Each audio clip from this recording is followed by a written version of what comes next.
organe de forme sphérique permettant la vision, l'œil est situé dans l'orbite, c'est-à-dire l'orifice se trouvant à la face avant du crâne. Voici l'anatomie de la surface de l'œil et de ses structures annexes.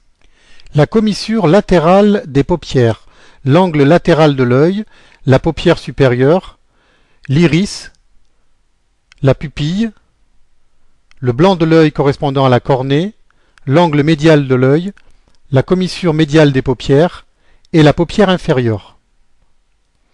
Pénétrons maintenant en direction du cerveau à la rencontre de l'œil logé dans son orbite osseuse. La séquence suivante va nous permettre de visualiser les muscles qui s'insèrent sur le globe oculaire d'une part et d'autre part dans le fond de l'orbite osseuse. Ces muscles permettent les mouvements de l'œil.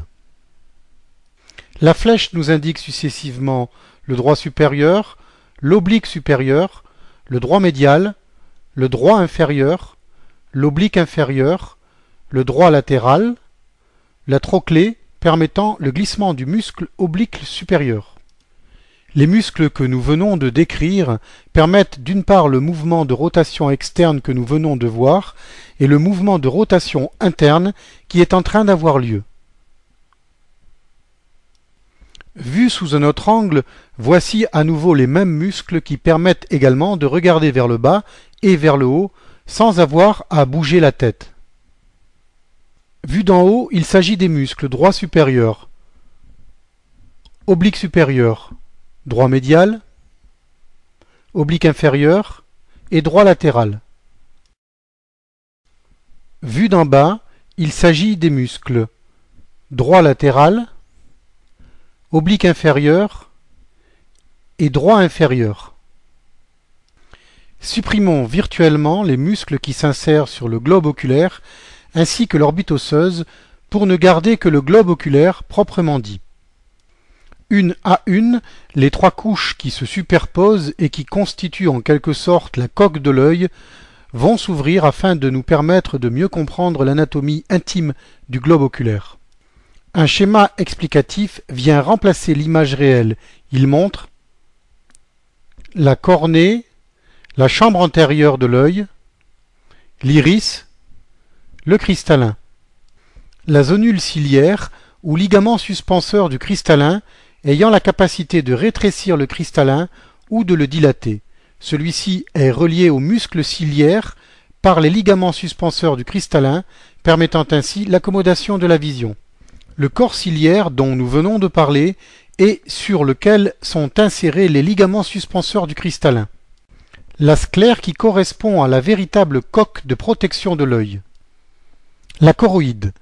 Il s'agit de la partie arrière de l'UV, c'est-à-dire la tunique vasculaire de l'œil comprenant la choroïde, le corps ciliaire et l'iris. La choroïde est constituée d'un réseau de vaisseaux sanguins, artères et veines, dont le rôle est de nourrir la rétine.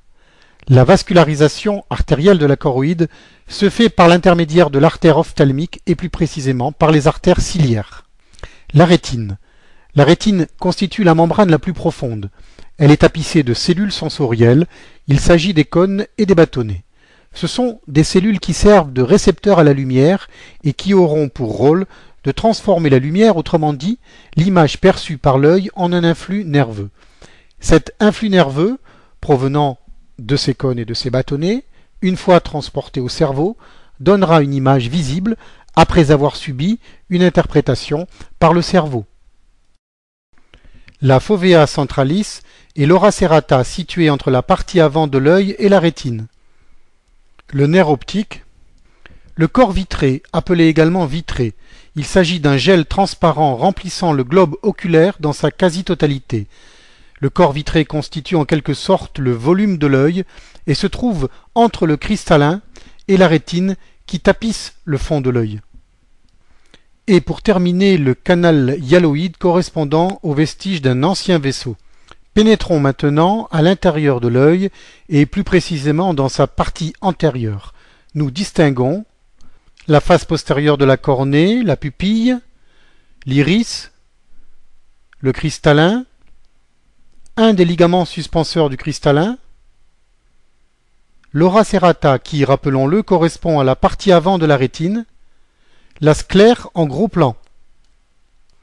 Voici la pupille et l'iris en coupe. Voici la pupille et l'iris en coupe. Les muscles ciliaires. Ces muscles possèdent la propriété de déformer le cristallin et de permettre ainsi l'adaptation. Autrement dit, ils rendent la vision claire. À proximité du cristallin à sa face postérieure, en arrière du corps ciliaire, en observant bien, on remarque de petits plis. Ce sont les procès ciliaires qui possèdent de petits vaisseaux qui sécrètent un liquide remplissant la cavité du segment antérieur du bulbe de l'œil, cavité située en avant de l'œil. Enfin, pour terminer, un ligament suspenseur de l'œil et le cristallin proprement dit. Continuons notre voyage dans le globe oculaire et passons dans sa chambre postérieure. Voici la face postérieure du cristallin et les ligaments suspenseurs de celui-ci qui permettent, rappelons-le, l'adaptation visuelle. Après avoir fait réapparaître la rétine, nous allons prendre un peu de champ et, sur un œil réel, retrouver les différentes parties du globe oculaire. C'est ainsi que nous pouvons voir la pupille, l'iris, le cristallin, la sclère, la choroïde, la rétine, le nerf optique, l'artère et la veine centrale, la tache aveugle qui correspond au disque du nerf optique, et l'artère et la veine centrale émergeant du disque du nerf optique. Imaginons un instant que nous soyons à la place d'un ophtalmologiste et que nous décidions d'effectuer un fond d'œil. Pour cela, nous allons devoir pénétrer, à travers la pupille, jusqu'au fond du globe oculaire, à la rencontre de la rétine. Grâce à un ophtalmoscope, il est possible d'effectuer un fond d'œil. Voici ce que nous pourrions observer.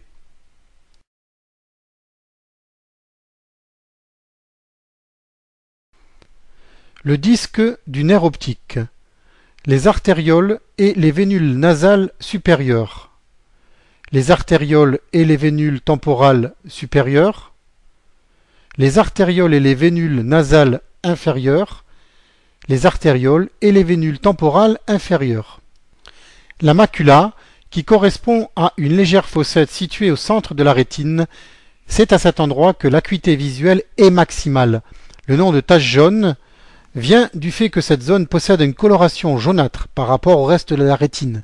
D'autre part, la macula correspond à une partie de la rétine ne contenant aucun vaisseau. Sa vascularisation est assurée en profondeur par la choroïde, qui est la membrane sous-jacente à la rétine, et en périphérie par les vaisseaux de la rétine elle-même. L'humeur aqueuse est un liquide fabriqué par le corps ciliaire et situé autour et en arrière de l'iris. Sa concentration est égale à celle du sang. Ce liquide se trouve dans la chambre antérieure de l'œil et sert à réguler la pression à l'intérieur de celui-ci, ainsi qu'à nourrir ses structures. Il permet d'autre part l'élimination des déchets. Nous voyons l'humeur aqueuse matérialisée ici par de minuscules billes de bleu clair. Ce liquide circule entre l'iris et le cristallin et pénètre dans la chambre antérieure de l'œil en passant par la pupille, finissant par s'évacuer par l'intermédiaire de l'angle iridocornéen, angle situé entre l'iris et la cornée. La séquence suivante permet de comprendre l'action des muscles de l'iris. Ces muscles, en fermant ou en ouvrant le diamètre de la pupille, laissent pénétrer plus ou moins de lumière. La flèche nous indique la pupille, le muscle sphincter en rouge qui ferme la pupille et le muscle dilatateur en jaune qui ouvre la pupille. En ce moment, nous voyons la pupille se fermer sous l'action des muscles sphincter appelés également muscles circulaires, dessinés en couleur rouge, puis la pupille va s'ouvrir sous l'action du muscle dilatateur ou radial, en jaune. Successivement, nous avons assisté à un myosis, puis à une mydriase. Voyons maintenant les phénomènes qui permettent à l'œil d'accommoder. Dans un premier temps, observons un œil hémétrope, c'est-à-dire un œil normal.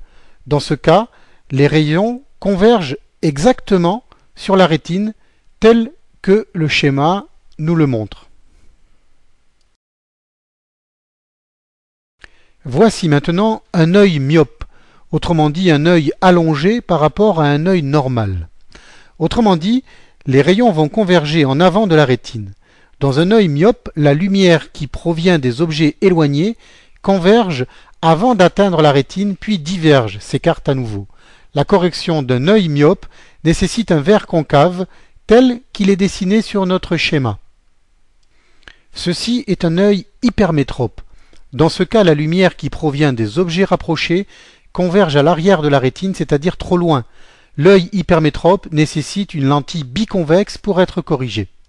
Le cristallin possède la propriété de s'aplatir ou au contraire de se bomber, c'est-à-dire d'augmenter son épaisseur. Ceci permet d'adapter la vue, c'est-à-dire la convergence des rayons lumineux qui pénètrent dans l'œil, d'abord pour les objets éloignés, puis pour les objets rapprochés. Nous allons maintenant effectuer un voyage à l'intérieur de la rétine pour mieux comprendre sa constitution. Nous voyons ici la rétine telle que nous pourrions l'observer en arrivant à l'intérieur de l'œil. En nous rapprochant suffisamment, nous pouvons discerner les petits éléments violets et des petits éléments marron clair. Il s'agit successivement des cônes et des bâtonnets. Les bâtonnets réagissent à la lumière faible, permettant la vision pendant la nuit et la vision en périphérie. Les cônes réagissent à la lumière intense. Ils permettent la vision des couleurs et des détails. La fossette centrale de la rétine, vue lors du fond d'œil, est particulièrement riche en cônes. Supprimons virtuellement tous les bâtonnets et tous les cônes pour n'en garder qu'un. En le rendant transparent, il est possible de distinguer à la base du cône de petits disques qui contiennent des pigments visuels, la rhodopsine. La lumière, en agissant sur ces pigments photosensibles, entraîne l'apparition d'un influx nerveux qui prend la direction du cerveau, où elle sera interprétée comme une image par les neurones du cortex cérébral et plus précisément de l'aire visuelle, situé dans la partie arrière du cerveau, c'est-à-dire le cortex occipital cérébral.